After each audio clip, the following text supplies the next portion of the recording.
Hello, Professor and class. This is Giovanni.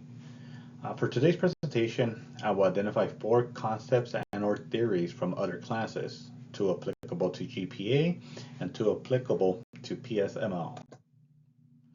Now, for GPA, I selected social equity and procedural due process. For PSML, I selected Chris Argyris' immaturity to maturity theory and Tetchy and Donovan's change masters theory. Now, my first concept may be found in our MPA 580 course, Legal and Ethical Issues in the Public Sector. Now, the concept is social equity. The textbook for that course demonstrates that public administrators, due to the nature of the field, have a responsibility that extends well beyond efficiency and organizational success.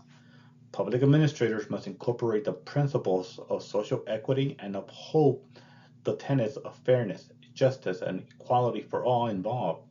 Now, this includes the public and government employees.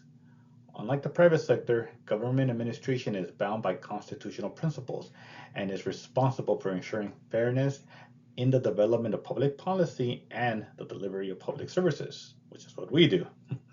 Hence, social equity applies not only to GPA, but also helps demonstrate an important difference between public and private administration.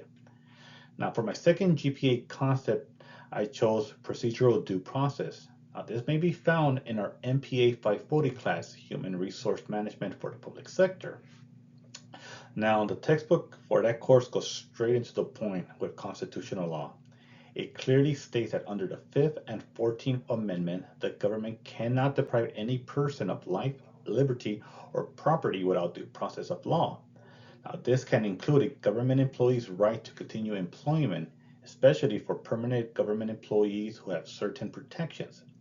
In those cases, the employee cannot simply be fired without due process. Now, this is very different from the private sector where many employers can fire an employee without cause under an annual employment. As public administrators, we must be aware of such laws as we are implemented public policies and are bound by them. Now, for my first PSML theory, I selected Chris Argyris' immaturity to maturity theory. This theory can be found in our MPA 590 course. Argyris advocates a needs-based theory for motivation and argues that a healthy organization is one in which employees are competent, committed to organizational objectives, and fully self-responsible. Now, to attain this, a manager must understand and accept that employees have the capacity to be self-directing and self-controlling, and that the success of any organization depends on successfully integrating the organizational goals with the growth of its employees. But doing this requires participation in decision-making by both parties and an environment of trust. Now, this theory is crucial when implementing changes within an organization, where the odds of an employee pushback can be high due to changes in policy, work, or expectations.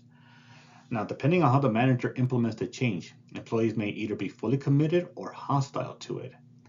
Argyris provides a way for managers to work towards the former by involving employees in the process, trusting them, and allowing them to take some ownership of the change.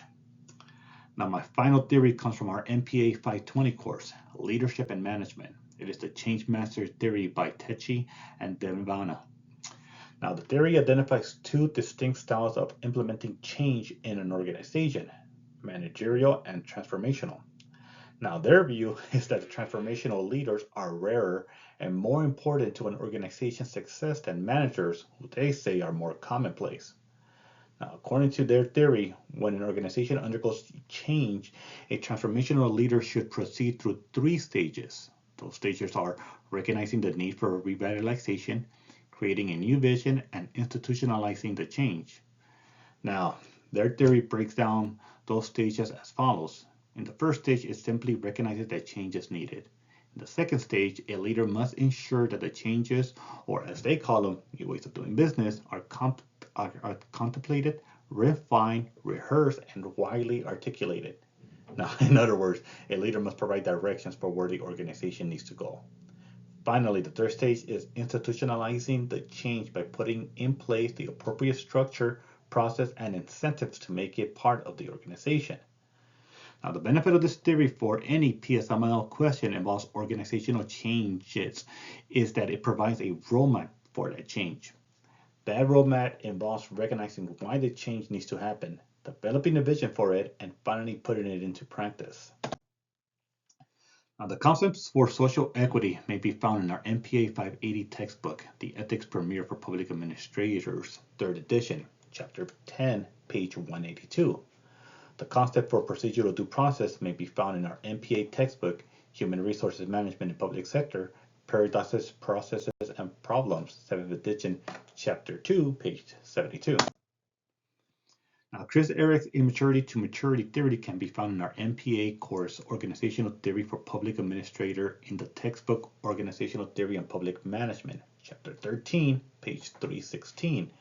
And Techi and Donovan's Change Message Theory can be found in our MPA 520 course textbook, Leadership in Public Organization, 3rd edition, Chapter 4, page 88.